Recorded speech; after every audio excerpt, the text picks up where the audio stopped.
Good evening, friends. I'm Stephen Benoon with my wife, Yana Benoon, and we have with us Deborah Taveras, very special guest. Always delighted to have Deborah on with us.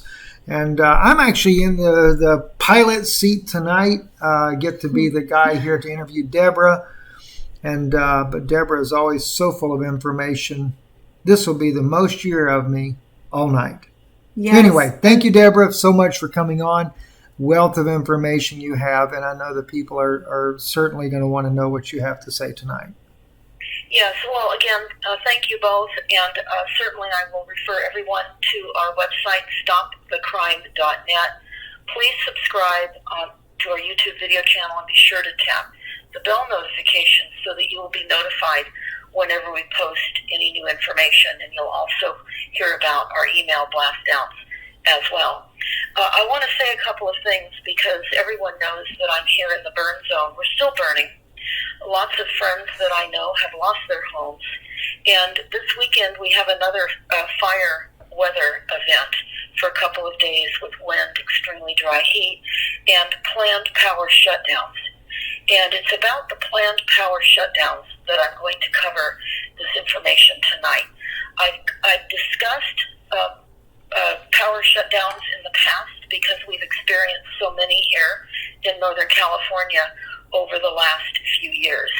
And it's also caused interference with our internet and with our cell phone coverage as well. Of course, cell phone towers are burning up, etc. But I'm going to go over some rather horrific information. So what I'm hoping, Steve and Yana, is that people will hear this, and as I go through these points, consider their personal workarounds, how they will survive what is coming. And what is coming is increased intentional power shutdowns from the grid. And what I found interesting in a link that Yana, you sent me, and it is about Black Sky. And it is a meeting, an international meetup. It's scenario planning. It's almost to event 201 with the COVID, as this is now to Black Sky. Right. So what is Black Sky? It's prolonged massive power outages, and this is scenario planning. And as I reviewed the people that were involved in this, they are all of the controllers, and I will go over a few of those people during this discussion tonight. But this program is called Energy All Sector Response Transnational Hazard Exercise. Again, Energy All Sector Response Transnational Hazard Exercise. So what we have is we will have cascading failures of all of our globally resourced interdependent infrastructure systems. And it will be based on many, many hazards. We'll be discussing this, but what is most important to know is the original deployment of the smart meters was done by Rothschild LLC and Company. And Rothschild also controls all of the utilities worldwide. And we recently, here in Northern California, with the fires that we had at the end of 2019, it was recently concluded that PG&E, aka Rothschild, was responsible for the Kincaid fire of 2019. Now that has been determined. It was a power transmission failure. So what we have occurring now is we're being remotely relocated.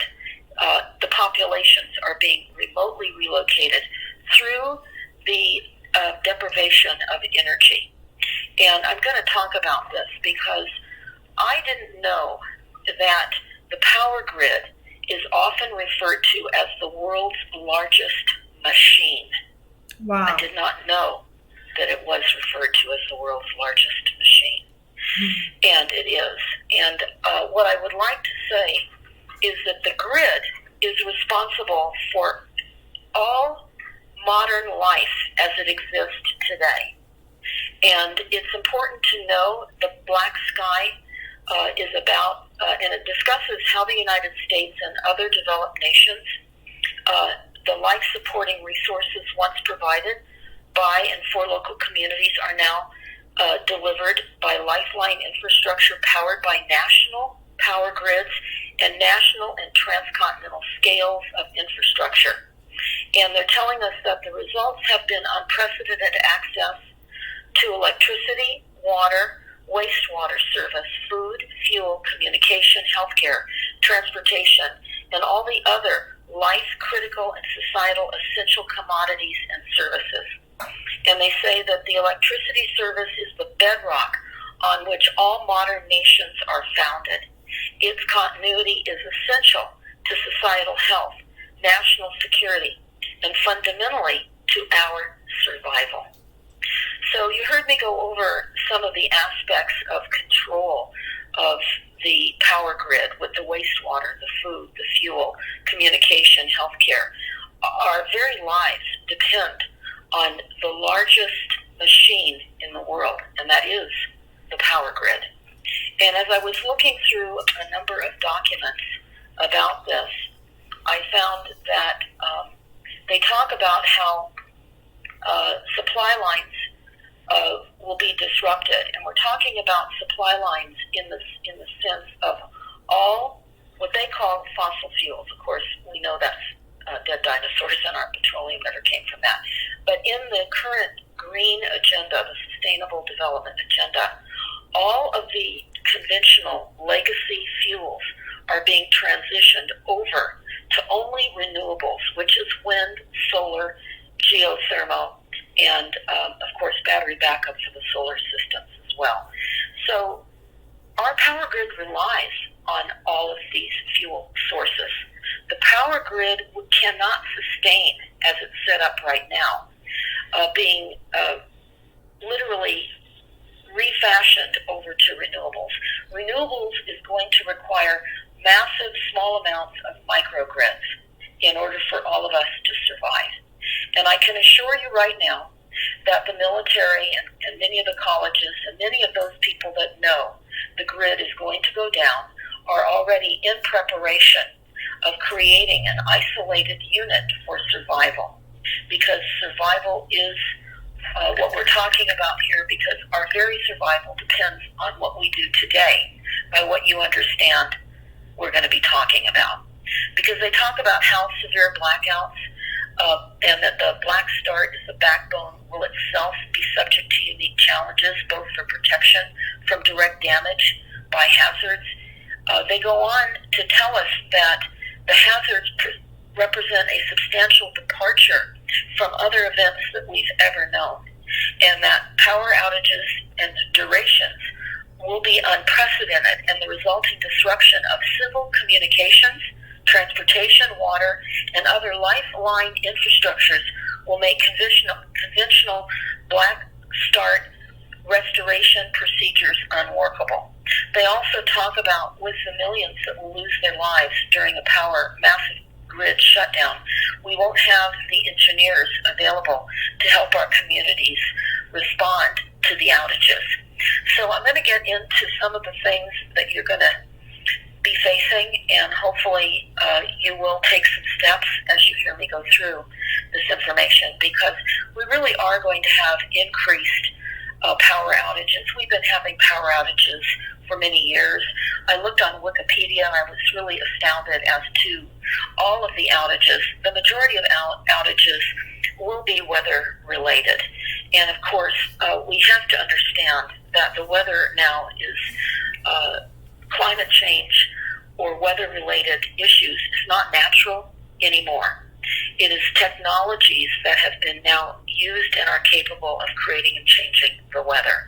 So for those of you that are still stumbling on that, please stop stumbling on that, because I can assure you that weather weapons are fully engaged. There are many patents. We discuss this. Many people discuss this. It's very open and known information now.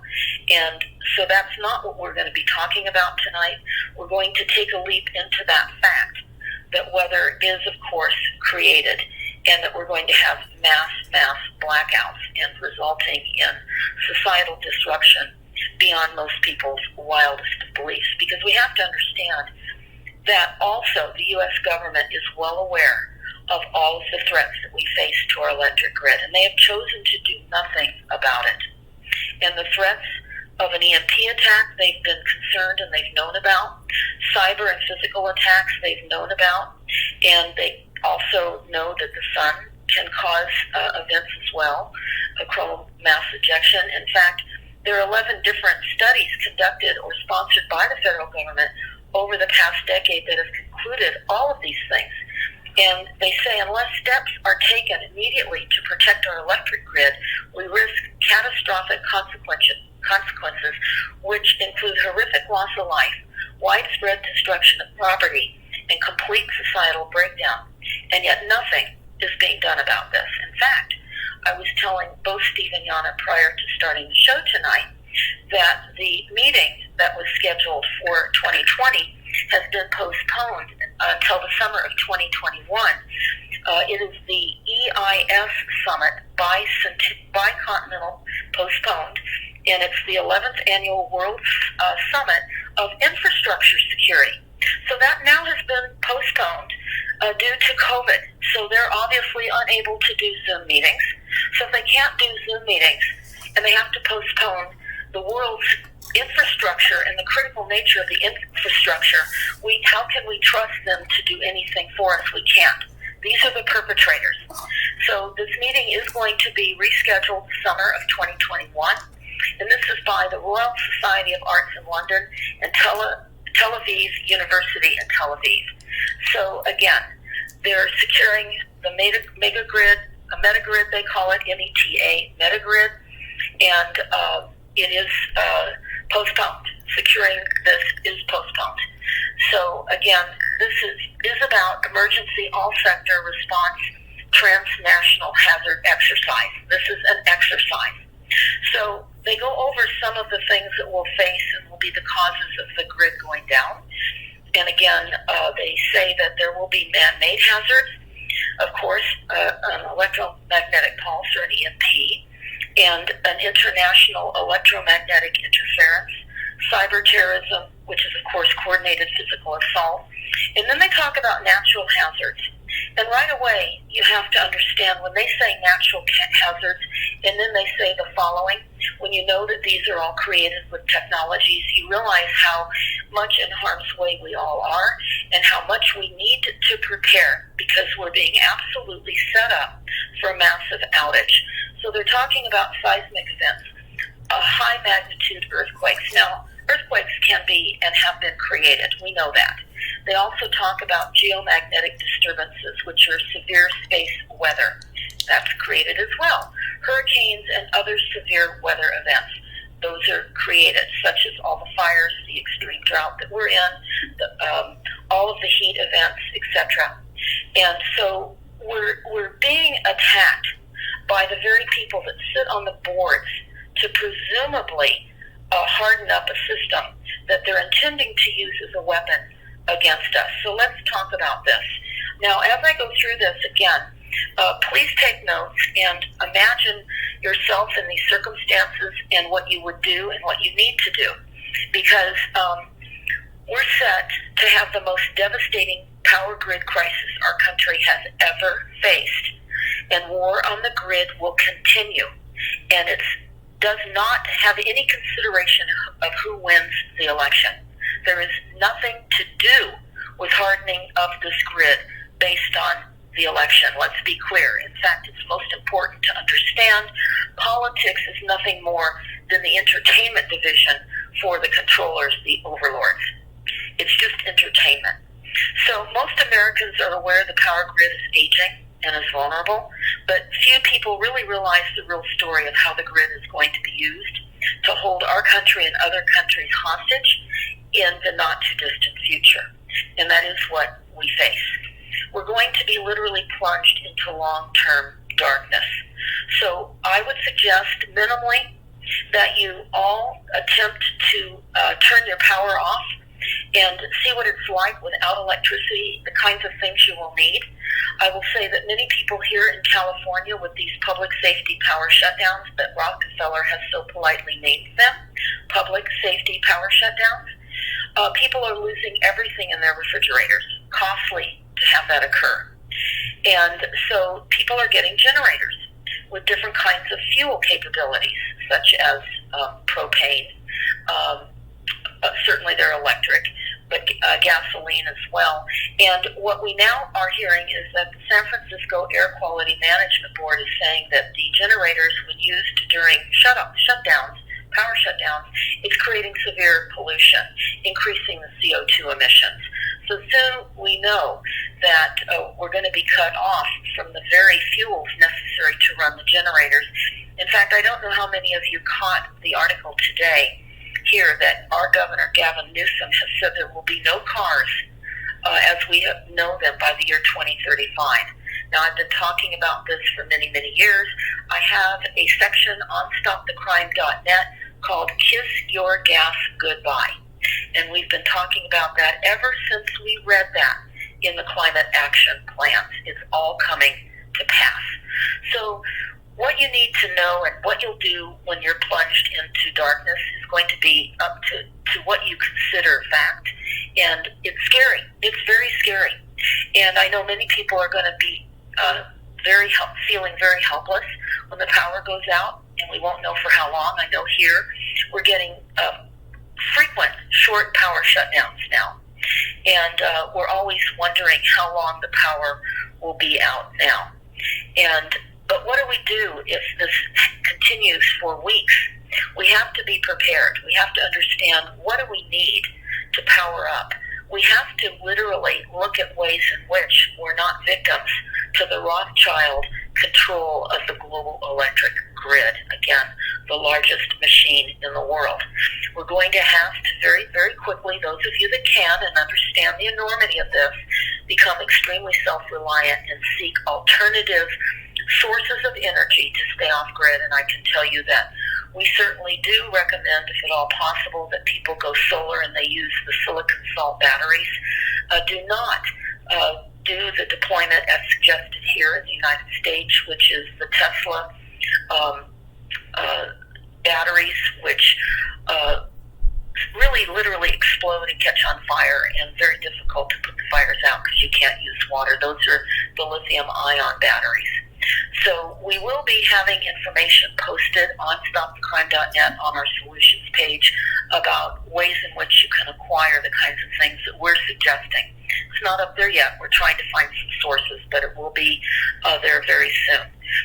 So what we need to understand, again, is that we do face an enormous, lethal situation that's going to be occurring more rapidly.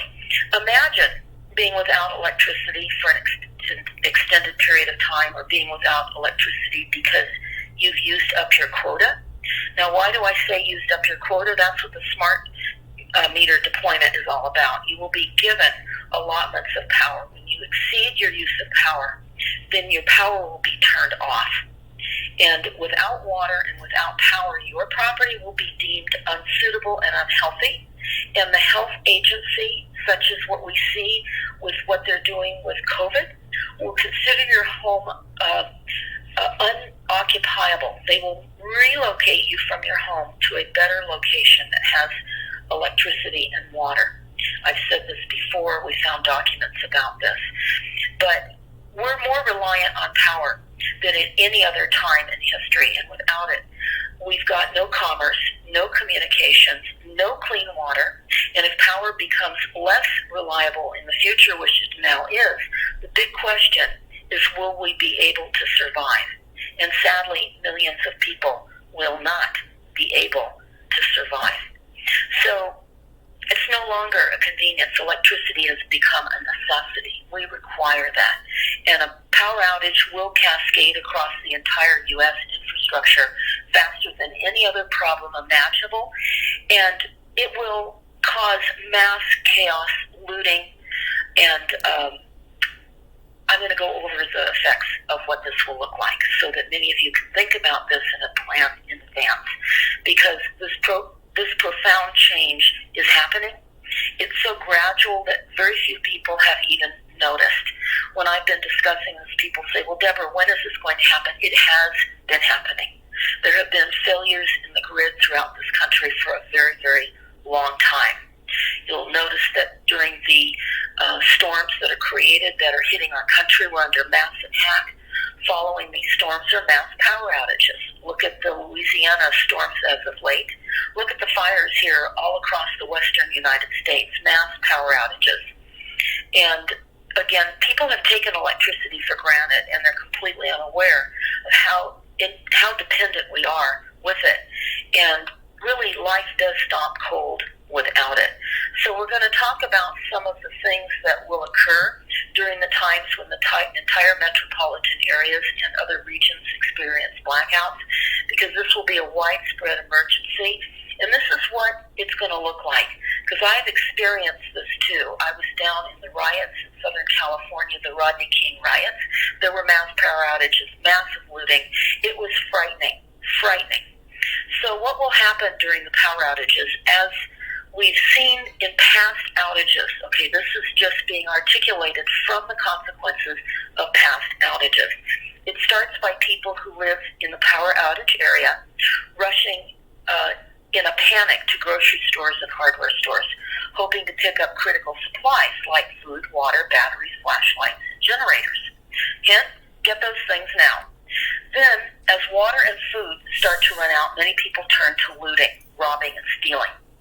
Some looking to survive, some like hyenas looking for the weak to prey on, and many hoping to score something desirable to barter with in order to get food, water, or medicine. And these things start to escalate, and they get ugly very, very quickly.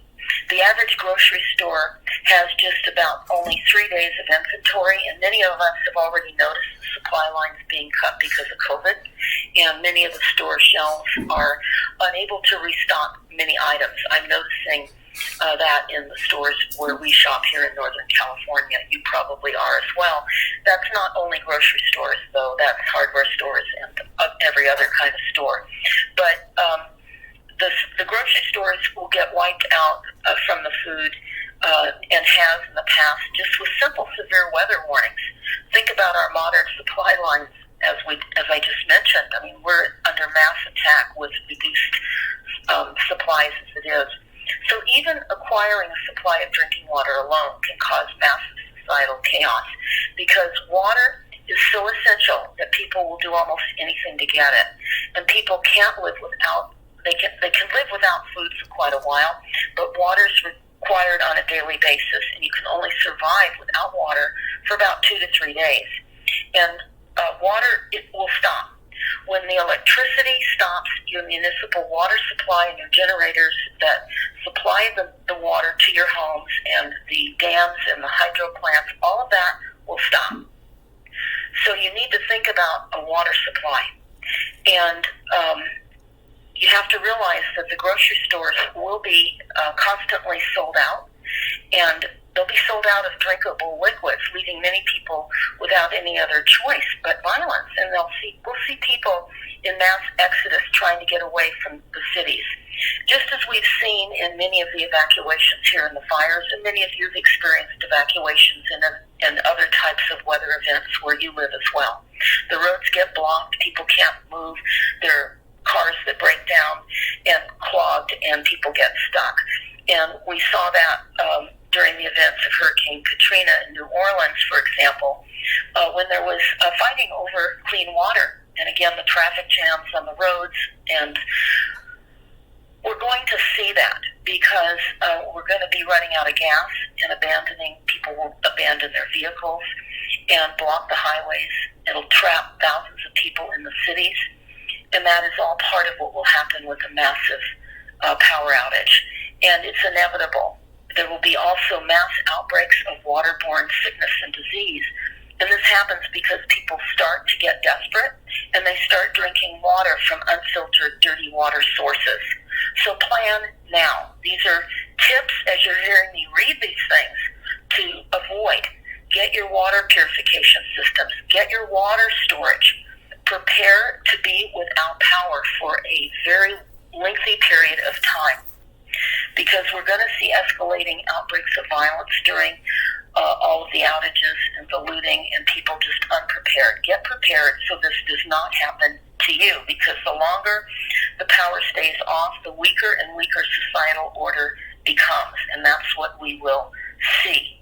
Water will go first. Again, wastewater treatment plants, all of this will that needs electricity will not be usable. And without wastewater treatment plants, sewer literally comes up into the houses of the community. This recently happened in a community here in central northern California, wherein some of the gases that come out of the geothermal plant literally ate through the concrete and the rebar and was rendering the wastewater treatment plant unfunctional, and they were stunned. The local city presumed leaders, which they're not, said, how are they going to conduct a city that can't pump sewer and the homes just start floating in it? It's bizarre. But our power grid is very old. It's been asset stripped. It's very important to understand. Many of the wires that are burning now in the fires and so forth are not coated wires. And this has all been put in place well over 50 years ago. And with the increased climate change weaponized weather events and the increased disasters that we're now facing, our infrastructure is severely threatened and completely vulnerable, and it's been intentionally left that way. The government knows this. And according to many experts from private and public sectors, we're just one major catastrophic event away from a complete and total power grid meltdown, which will change life in America forever. Forever. And it just sounds crazy, but it's so true. We're seeing power outages. And for those of you, again, who have not experienced a power outage, turn your lights off and live without electricity for a few days. I can assure you it's humbling. And why we should be prepared now, because the electric power grid disruptions are increasing. And it's dangerously outdated. And we're in a very antiquated system. It's, again, important to note that there was a famous, well, I wouldn't say famous, but there was a Northeast blackout in 2003, the largest blackout in U.S. history, where 50 million people from Ohio to New York City and even up into Canada were suddenly plunged into darkness. And what happened with that blackout is it began because a tree limb fell on the wrong spot and caused a cascading chain reaction. So because of a tree limb. And it just took 10 seconds for it to manifest the outage and blow things out in Manhattan during that event. You know, Deborah, Yes. you speaking of these power outages like this, what a lot of people may not think about is that, for example, when hurricanes hit the Gulf Coast or hit the East Coast or the West Coast, mainly the East Coast and Gulf Coast, the people at least have a few days of warning that they're about to be plunged into darkness if that happens. But then again, they normally only have a short period of time. I know when Ivan came through, it was up to a month for many people. But at least they do have a few days' notice. And as you're speaking about these power outages that are coming, this is going to catch people totally off guard. Other than your voice and other voices like yours that are warning the people about things that are coming, most people have no clue. And so therefore, they're not prepared. At least people in a hurricane zone, they prepare for this type of event. Or they find a place they can go to get away from it. There's going to be no place to go. Well, that's right. And that's what we're talking about, the cascading, expansive increase of outages because of the infrastructure that is so old and intentionally old. It is a weapon. It is now a weapon. So, again, power outages have left tens of thousands of people in our nation's capital without power, from the State Department to the White House, and museums on the National Mall, and many federal buildings were all completely in the dark. And what caused that outage? Well, 43 miles to the south at a power switching station, an outdated transmission conductor simply fell to the ground. It had worn out, and it caused this massive power outage in the Capitol. So we have to understand that the grid is slowly collapsing under its weight and has been for many times. Even Forbes magazine says the U.S. electrical grid capacity has grown by a mere 7% since 1990. But they say, get this, the demand for electricity has expanded by 25%. So the United States is right now seriously having more power grid failures and blackouts than any other country in the developed world because of its aging and unreliable electric system. And this is all intentional because the perpetrators that are asset stripping the system, putting the money in their pockets, and literally forcing relocation and climate refugees by power outages. They can remotely redirect where people are forced to move by turning power off, by turning energy off. That includes water, food, all aspects of necessary forms of resources that we need in order to live. And the data released from the Department of Energy in North American Electric Reliability Corporation showed that Americans face more power grid failures lasting at least an hour or longer than residents of other developed nations, and it's getting and increasing. So we need to understand this is very, very serious because the power outages cost businesses in the United States over $150 billion per year, according to the Department of Energy. And not long ago, the U.S. Federal Energy Regulatory Commission, or FERC, F-E-R-C, and the National Academy of Sciences agreed that the Americans' overloaded power grid operates with dangerously few transformers, antique transformers that are scarce and hard to get. So what I discovered, too, is that much of the equipment necessary is no longer made in the United States. So supply lines to get replacement parts is now something more difficult to get. Terrorist attacks are increasingly becoming a problem as well. And we could talk about that, but I think all of you know that our governments are terrorists. So I don't know how you divide the line between those that come here and attack us or those that are here and attack us, called inside jobs. I really don't see a definition outlining the difference. What do you think? I mean, I don't see it. We have a government that is destroying us. All of us are being hit with weather weapons, chemtrails, all the time. Our water is poisoned. Our air is so polluted. The kinds of events that we're being hit with floods and fires and heat events, this is all the kinds of capabilities through technology. In fact, we've talked about technology in the past and how we're in a time now where we're being totally oppressed by technologies. And it is a system, we can all see this, that has no limits to its authority. And it's going to and is regulating every aspect of our lives without regard for our lives.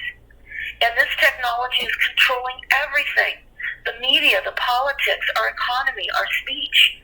And it engages in wide range use of terror and mass surveillance. We simply cannot allow this country to turn us in to mind-controlled serfs of a lower echelon than we already always have been in. Now, people ask me all the time, well, how did we get in this situation? Well, I can say that from our research with stopthecrime.net, we have seen a very stealthful meeting style over the many years that we've gone to meetings. And it's interesting that we have COVID now and that we're no longer having these fake, phony city council and board of supervisors meetings and education meetings. Everything's closed down. Everything is by Zoom. And here, if you want to participate in a meeting with a question, you have to type it and send it in advance. And then they decide whether they will, discuss your question or not. But it doesn't matter. They're on autopilot with United Nations agendas, with the international bankers and the overlords. We're on autopilot. And how this all happened was through the Delphi techniques, through the Rand Corporation, the Tavistock Institute, all mind control meeting techniques that create a consensus to determine the outcomes. And people hear about Delphi meetings, but they don't bother to look it up. They are structured, controlled, and facilitated communication techniques. used in most of our meetings today. And those meetings manipulate the public and reach predetermined outcomes for desired goals of the corporations who are behind the meetings. And it's important to know that this is a meeting system. It has been used for climate action plan meetings, for all the meetings that are taking place now to create the illusion of public engagement or consensus, to determine consensus rather than anything based on fact. And I will tell you, my personal experience in wanting to be on a water board meeting that was an advisory meeting. Again, anything that is titled advisory, these are all controlled, mind-controlled meetings to create the illusion that the public is invited to offer ideas. They're not. These meetings are already determined.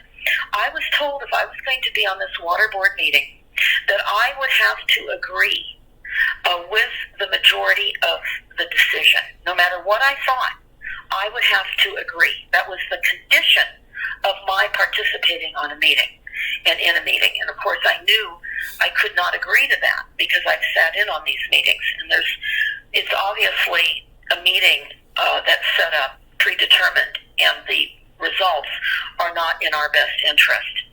So it's really very important for everyone to understand the moment of the time that we're in, and that we must be prepared. We simply must be prepared. And this is not being reported on the mainstream media, and the fact remains that the grid has been stretched out over inflated. It's like an inflated balloon ready to pop. It really is, and it is popping, because if you look up power outages on Wikipedia, you will get pages and pages of outages over the years, and that's been expanding. I've had friends now in Wales and Ireland and England that have had recent large-scale power outages that affects transportation and every other aspect of travel as well. So we need to be prepared.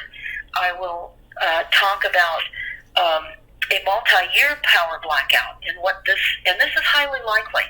A multi-year blackout is highly likely. So here's what they say about that.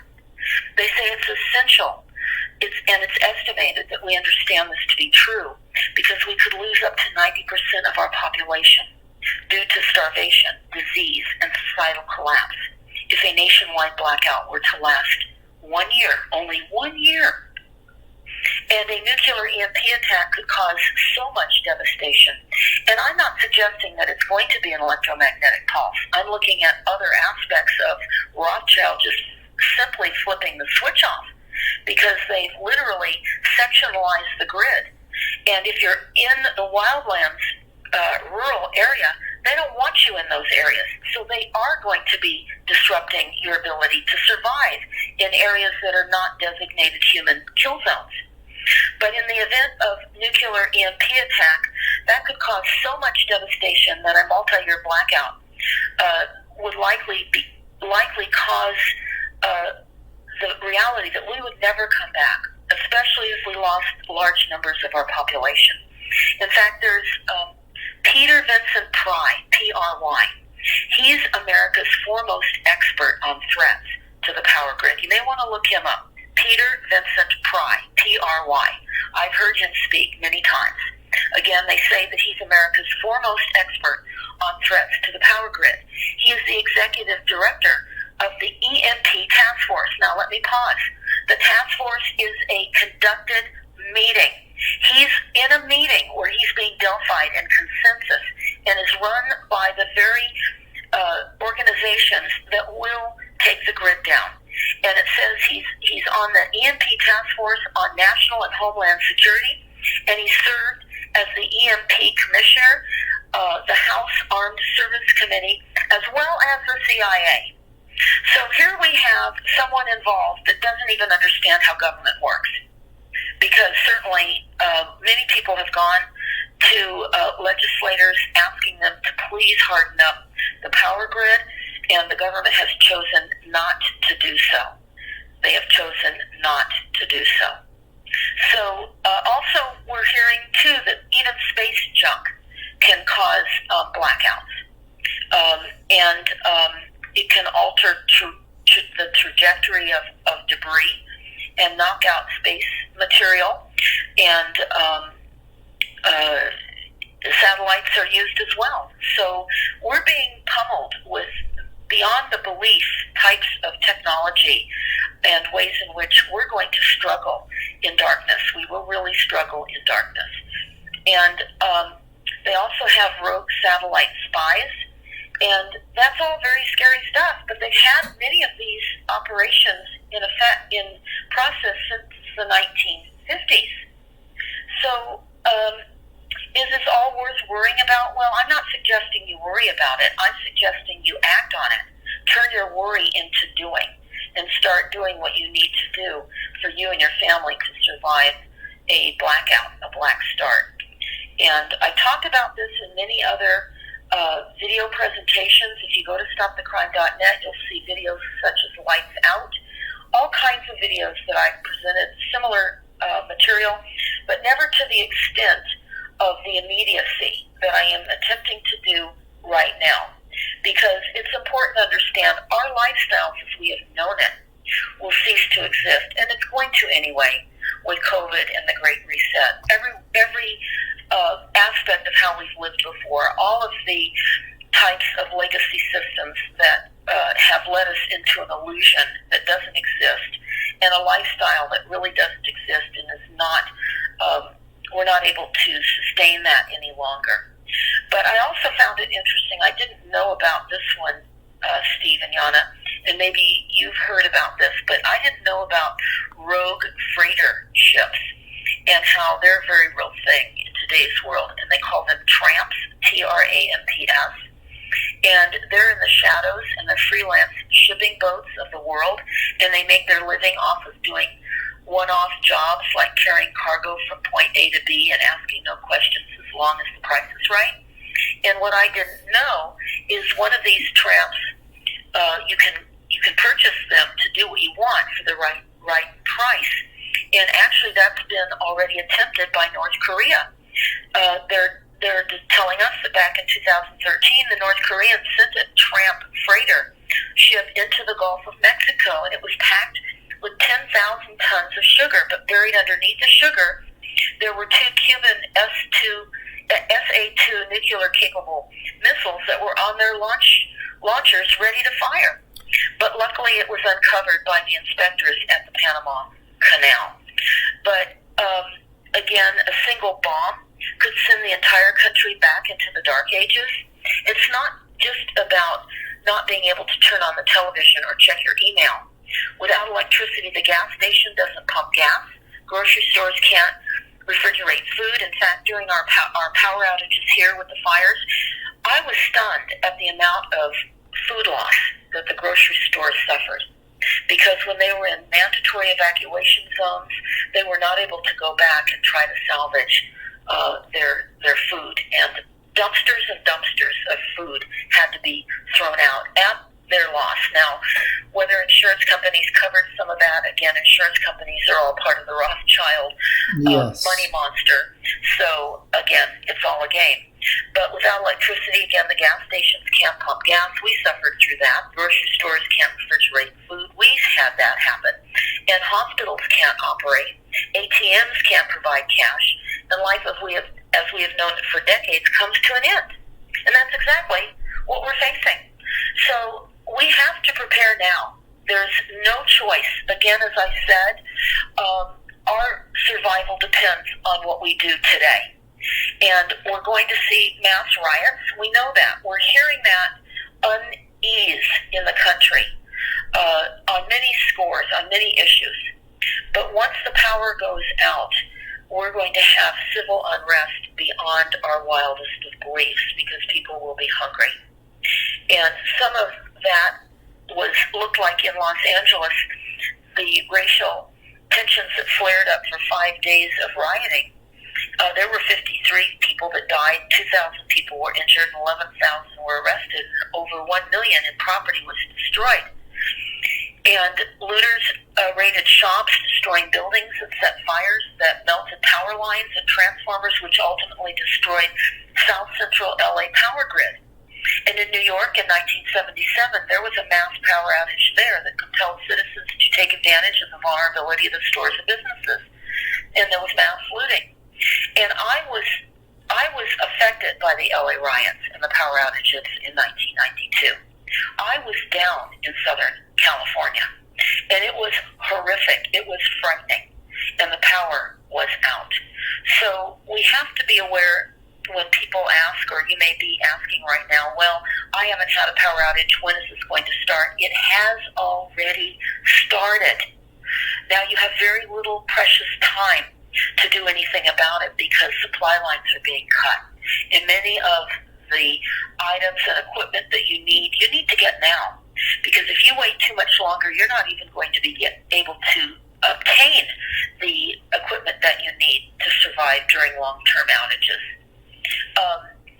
There were many observers that blamed the violence during the 1977 New York blackout on economic conditions, but the worst looting occurred in poor neighborhoods where people were desperate and they were angry.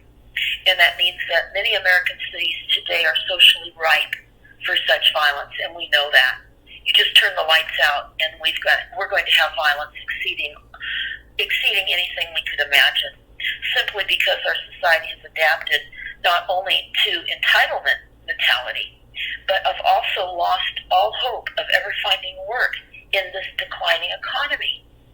So the economic conditions are pretty bleak. People are going to feel very lost and unable to function.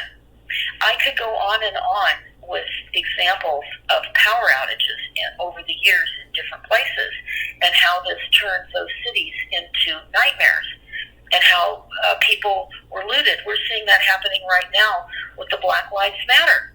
We're seeing all of the looting and all of the taking over of local jurisdiction.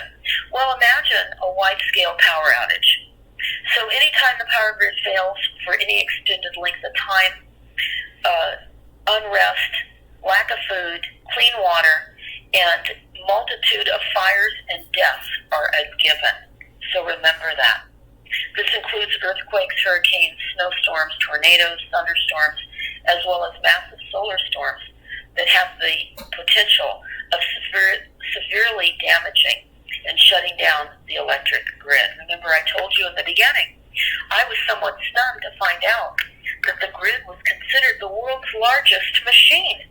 Everything about our modern society functions from this grid. And Rothschild and Company controls it, and many others control it. So let's go over some of the people responsible for controlling this, because I was able to find names and organizations, and you can too. These are people. These are not shadow, faintly passing through our days. These are people and organizations. And these organizations these people live in your community. They function in your community. I found out that the National Regency of Governors is involved in all of this. Your governors in your cities are involved in power grid discussions. Did you know that? And the grid is left in disrepair, and they know it. Your governors are involved. Your elected officials, your public utility commissioners. There are many organizations that are involved in this takedown. And I, again, was quite stunned when I found out how many people that are notoriously controlling the world and do have genocide plans for all of us. But, again, the effects of the hurricanes, the thunderstorms, ice, snowstorms, and tornadoes are obvious. And again, that's all controlled, weaponized weather attacks and assaults on us. And they're going to strike the grid, and they are. And they strike the grid hard, and they're responsible for large-scale power outages that affect hundreds of millions of people. And the cost of the U.S. economy is in the billions of dollars every single year. Did you know that? Every single year. In fact, after we had power outages here, when Pacific Gas and Electric, who is a convicted felon and has been identified for murder, having been identified as the cause of the grid failure in Paradise in California, the town that burned down to almost nothing. PG&E was found guilty of murder in starting those fires back in 2018. PG&E is our utility, run by Rothschild. Your utilities are run by Rothschild also. And the hardening up of the grid is obvious. They don't mind if towns burn down, if towns flood out, and you have inability to turn your lights on. In fact, that is all part of what the plan and the Agenda 20 and Agenda 2030 plans are all about. And also what almost no one is talking about is the tenfold increase in weather-related power outages. And we've discussed that. All manipulated, targeted use of weather that has occurred from the mid-'80s until now. We have massive increase, historical kinds of devastation from thunderstorms and winter storms that are occurring with increasing frequency as well as intensity. In many parts of the U.S., in fact all over the world, violent and severe weather has simply become ordinary. Remember, they would like us to believe that it's a new normal. No, that's a psyops into believing that it is in fact climate change when it's the use of weather weapons. So we have to take steps immediately to protect our ability to survive when the electric grid goes down, because our government is not going to do this. Our grid is being used as a weapon. And the severe weather events in America and throughout the world really are the single largest cause for power outages, and they're responsible for well over 80% of all weather-related power outages is from weather events. And the numbers are really staggering when you consider that there's well over 147 million utility customers who have experienced power losses since 2003 and even earlier. And when you figure that there are only 175 million grid customers, according to this data back in the research that I'm discussing right now, total customers in the country, you realize that all Americans know what it's like to lose power. So have you lost power? How long could you survive without power?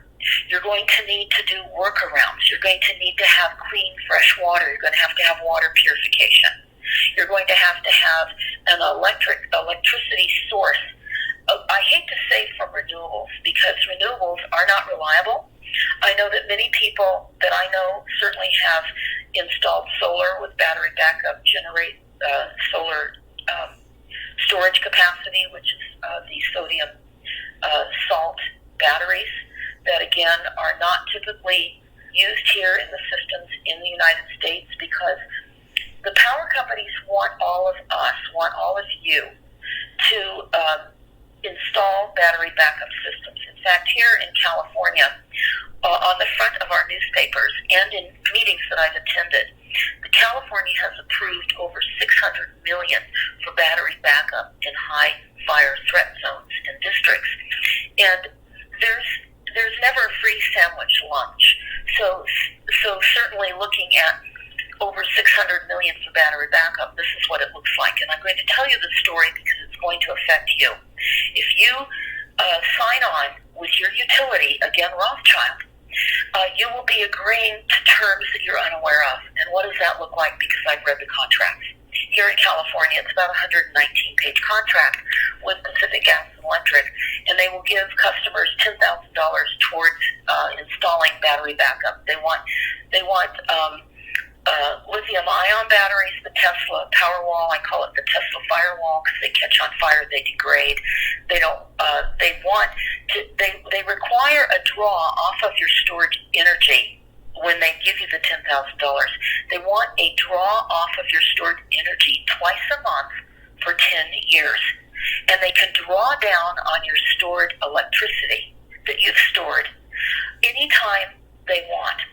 So when you consider that in a local emergency or a state of emergency, they can override your ability to access what you believe you have as backup power and redirect that to critical infrastructure, which is not us. It's not us. It's keeping this fraudulent government running. So what people are doing is they're hooking up to these systems which require a smart meter, and you're hooked up to the Internet of Things, and you're also getting some consideration, they're reducing that now for returning energy to the power lines to the system. In some states, they will still give you some credits, truing up at the end of the year. Don't fall for that. You need to really look at getting off-grid, using the sodium salt batteries, not having a smart meter involved, and certainly not being hooked up to the Internet of Things, so that they can't take your power between the smart meter and your home, because then you are agreeing to that. In fact, there are executive orders that allow for the government to take anything of yours during a time of an emergency, and power certainly is on top of the list. So if you are looking to become self-reliant, you're going to have to really understand what those equipment that you have to have represents self-reliance. Sadly, many people think we have solar, we have a battery backup, we're good to go. No, not if you have the lithium-ion batteries and you're hooked up to a smart meter and the Internet of Things. So I want to go into more of what this black sky hazard is, and it really is so catastrophic, and it will so severely disrupt everything that we've ever considered normal. If you consider anything normal, I have a hard time justifying the word normal, because I know that we've had phony fiat currency. I know that we've not had a government. We're USA Inc. We're listed on Dun & Bradstreet. We're doing business with also Earth Inc. I know that the illusion of representation is simply an illusion. I know that the voting system is only structured to keep us contained within an illusion that we have some empowerment to change things that we're dissatisfied with. In fact, I did a YouTube a number of years ago. It's entitled, Who's Running America? And the CAP, C-A-P, and that stands for Climate Action Plan. And who's running America? We're not. Let's be very clear, we're not. A country that protects its people and looks out after its people does not use weapons on its people, does not poison the food supply, the drinking water, cause all these weaponized weather events, and allows it. We're being murdered on every single level. So we have to understand we're seeing unemployment going off the charts now. You add a blackout to that. Just add a blackout to that. It's going to wipe out part-time workers completely. And we just found out here in California that people that are going to be filing for unemployment, they are going to not be able to for 2 weeks, because they have to catch up with the backlog that has not been able to be caught up with yet. So for those thousands of people that are losing their jobs every single day, they can't even yet file for unemployment. So let's look at what this is going to look like when the real unemployment rate is being covered up. And then we add a blackout to all of this financial meltdown and the bankruptcy that we're all suffering in all of our communities. And the kids not going back to school, which is a good thing. Kids should not be going back to school. In fact, that's really considered child abuse when you think about it. But we have to understand that this is a big game. Goldman Sachs is a player here. They're going to be making money off of a grid failure. So is the Bank of America, Morgan Stanley. These companies have trillions and trillions of dollars in derivatives, and this is just a big game. They're controlling it all, and they'll make money on the meltdown, just as they are making tremendous money right now. And we saw too that there was a real scrambling in Greece for bank loans to avert an energy meltdown. I don't know if any of you remember that, but there are energy meltdowns that loom even larger than what Greece has experienced. And we simply have to look around and see what we face as a community here in this country. And when I look at the enormity of the reliance that we have on the grid, it's really plain to see that that is the next big reset. The goal in the climate action plans has always been to pummel us back into the time period of the mid-1700s,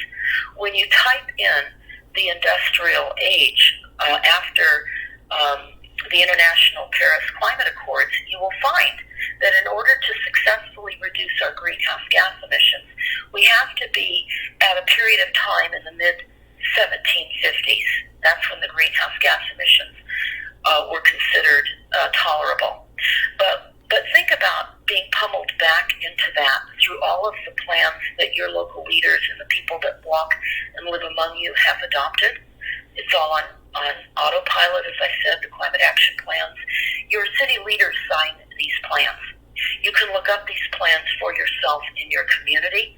Just type in, for example, I would type in Santa Rosa, California, followed by Climate Action Plan, or even I could type in Energy Action Plan after Santa Rosa, California, or I could also now type in a Climate Emergency Resolution. They're eliminating travel. Travel is being eliminated through COVID, but it's really the result of these plans. COVID, of course, is ushering in all of these plans. It's eliminating the use of all fuels. Soon we will have no more fuel.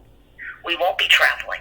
We will be literally imprisoned in our communities, in our homes, for those that can survive without electricity, water, gas. Gas is being eliminated. In 2020 here in California, all the new builds, no one was allowed to build gas in their homes. Everything has to be electric. Why? Because that can be controlled and it's part of the grid takedown. Think about that. This is all an ingenious plan of death and destruction. So as I look at all of this and I look at the documents, I look at the scenario planning, which they've now postponed their meeting due to COVID, and I look at the prolonged massive power outages, and I look at the people and the agencies involved. It's horrifying to me. I will tell you, this is a moment of which I was not wishing I had to make this kind of report.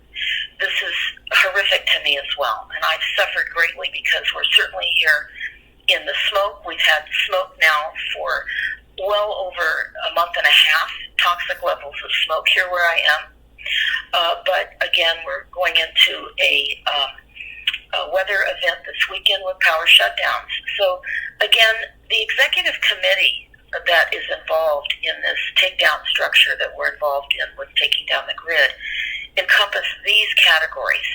Many of the electric utilities, again, they are Rothschild utilities, and other utilities, government organizations, non-governmental organizations, scientists and engineers, foundations and community leaders, trade associations, commissions, and think tanks. Did you know all these people, including the public utility commissions, were all assembled? All assembled to look at how resilient. They're working on resiliency as we come out of catastrophic power outages, because they're not preventing this. Our electric grid in the United States is not being hardened up.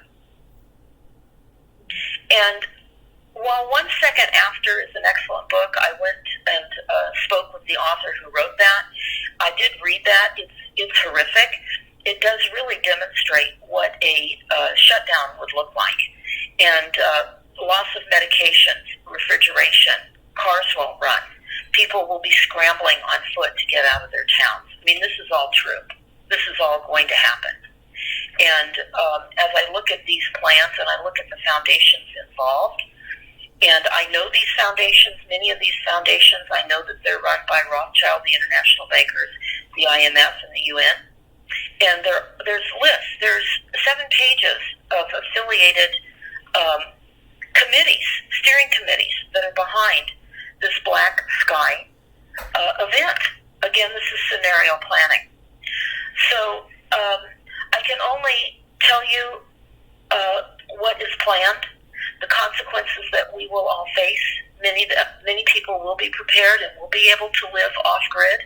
You may need to join up with other people. You may want to talk to people on water, because that will be the first thing that you won't be able to get. So I guess I am just so heart-sick over what this has revealed to me, that it is extremely difficult for me to discuss this. But I'm just going to pull a couple names out of the list of the steering committee that's involved in this black sky planning that's been postponed because of COVID. And as I say, if they can't conduct a Zoom meeting, are they fit to control the utilities of the world? Think about that. Right. Yeah, but we talk about there's all the electric utilities. There's an advanced fusion systems are involved. There is the American Electric Power, American Transmission Company, ARP Energy, Commonwealth Edison. Edison is also Rothschild. When I looked that up, I was stunned to find out that Con Ed in New York, as I was discovering the implication of Rothschild in all the utilities, I was quite stunned a number of years ago. Consolidated Edison, they're all part of the steering committee. Electric Reliability Council of Texas, the GE Grid Automation, the ISO New England, Southern California Edison, Southern Company, Tennessee Valley Authority. I'm not going through this list completely. I'm just trying to pick out names of which some of you may recognize, but you can find this. I have a power outage tab on stopthecrime.net, which you can take a look at this information. The UK National Grid and other utilities, emergency power resources, the U.S. Army Corps of Engineers. Long ago, of course, we understood that the U.S. Army Corps of Engineers is a corporation doing business solely for the controllers, solely. So is U.S. Forestry. They're all doing business for the corporate structure against all of us. Do you know that part of the discussion, of course, is with the telecommunications? Of course, we're not going to have connectivity during these grid shutdowns. Hachitachi Data Systems, Sprint is involved. Water agencies are involved. American Water Company, Aqua America, the Las Vegas Valley Water District, San Jose Water, Water UK. Some of the government organizations are the Israeli National Emergency Management Association, the Ministry of Defense, the UK House of Lords, the United States, Department of Homeland Security, Environmental Protection Agency, which is the EPA, the Federal Emergency Management Agency. This is for resilient planning. They're not hardening up the grid. They're going to come in and charge all of us enormous amounts of money as we suffer from grid failures, just like we're suffering from weather attacks. And then they come in and act like they're going to help us as we're attacked again and again and again. The Army Corps of Engineers, Public Utility Commissions, Department of Defense. The Department of Defense is also involved. The Department of Energy is involved. They're all listed here. Pennsylvania Public Utility Commission. When I first started looking up climate action plans, one of the first plans that I read from cover to cover was the Climate Action Plan out of Pennsylvania. And what I read out of that plan, I will never forget. They said anybody that lives outside the city growth boundary is considered sprawl and certainly not sustainable according to the climate action plans and the required reduction of CO2 emissions. So they have state agencies involved. Again, public utility commissions. The National Guard of Illinois is involved. National Guard of Wisconsin, North Carolina Emergency Management, Pennsylvania Public Utility Commission, Wisconsin, Washington, Wisconsin, all public utility commissions that are involved. The American Red Cross, of course, they're involved. And they just go on to talk about the U.S. national laboratories, and they talk about scientists and engineers that are involved, that they have storm analysis consultants. Yes, storm analysis consultants, again, all part of the Delphi technique to convince all of you that all of the weather events that are going to wipe out your ability to turn on your lights is as a result of natural weather consequences. We have got to understand the truth and not live in the disinformation any longer. It's killing us. Yes. It's killing us. Right. So I could go on. I could name private foundations. There's many of private foundations listed here. Oftentimes we think of philanthropic foundations as being being good.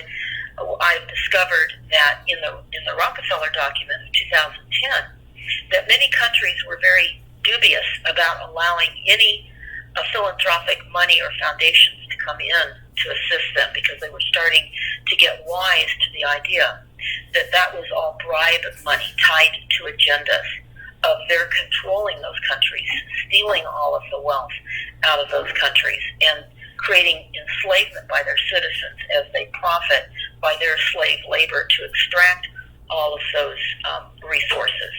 So I could go on and on. I will tell you, this has again been very difficult for me, having been in continuous fires here.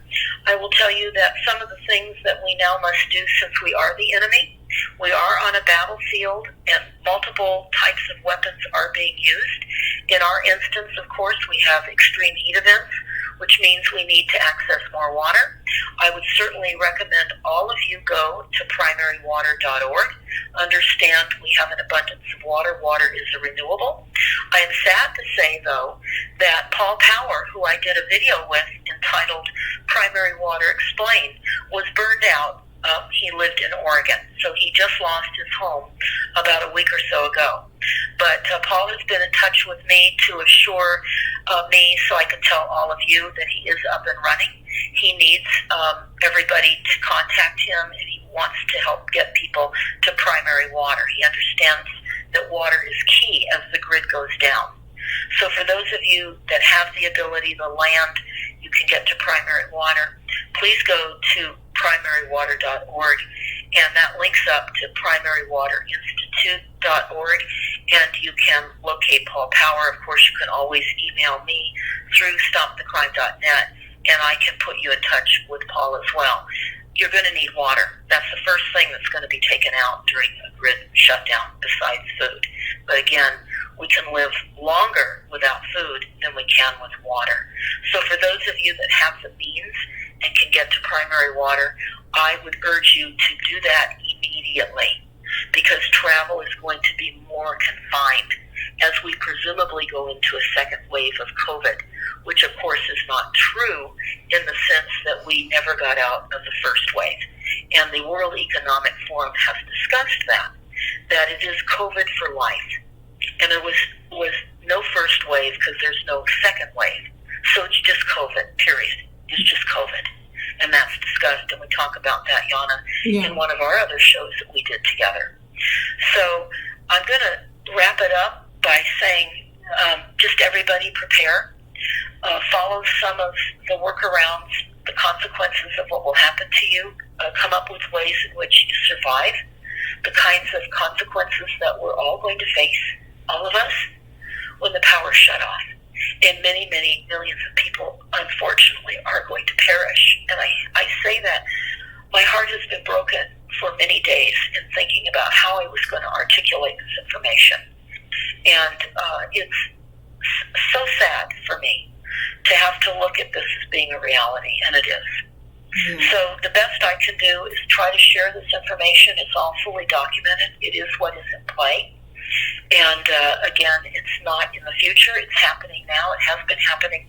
And because of the acceptance by many people of climate change, which is the illusion that the climate is changing just because of natural consequences and too many people using too much stuff, rather than the reality that climate change is really the use of technologies to change the weather. So until we can get that most important reality across, people aren't going to realize the severity of what we face. And we do face black sky. And again, I wish everybody well. Steve and Yana, I appreciate your putting this up this evening. And for all of you, we will be back soon. We will give you direct solutions and contact information on how to acquire the sodium salt batteries. We're working on that, as I said earlier, the broadcast tonight, and we'll have that information very soon. In the meantime, start looking at ways in which you're going to survive. Start getting the kinds of equipment, the kinds of storage, the kinds of water, and maybe even look at teaming up with family members if you have to literally move somewhere else as this starts to come down and around. I can tell you that's what it's looked like here in California, as thousands and thousands of people have lost their homes. We're being told that we're going to have an enormous spike in COVID because people have not been able to afford hotels to stay in when they've lost their homes. There's simply not enough vacancy factor in the local hotels. And people have been couch surfing with friends and family members, and they're saying that now we're going to have a real spike. We won't know for another month or so. But I'm expecting that certainly we'll find ourselves locked down in a greater fashion than we were already, and many of you will as well. So supply lines are being cut. Get the survival equipment that you need, and hurry and get that survival equipment. So again, Steve and Yana, thank you ever so much, and I'm going to sign off. Thank you, Deborah. Thank you, Deborah, and certainly we hope that our listeners will take this information very seriously and start preparations as Deborah is recommending, because she does speak from the documents. It's all documented evidence that these things are waiting to happen, and they're actually happening now, but waiting to happen in much larger scale. So we all are going to feel it. So thank you, Deborah, for your service to us and for all your research. And we wish all of you a good night. And thank you for listening. And we will have Deborah soon back for more solutions. As she said, she's looking to put out information on sodium salt batteries, right, Deborah? Is that... Did I say? Yes. Yes. Yes. Right. They don't degrade like lithium, and they last many years longer. And quite frankly, they're used by utility companies on distant cell phone towers that are difficult to get to because they take temperature swings. Mm-hmm. So this is what they don't want you to know about, but now you do. I hope you've listened. Right. I hope you've heard. Yes. Well, thank you again, and you all have a blessed night.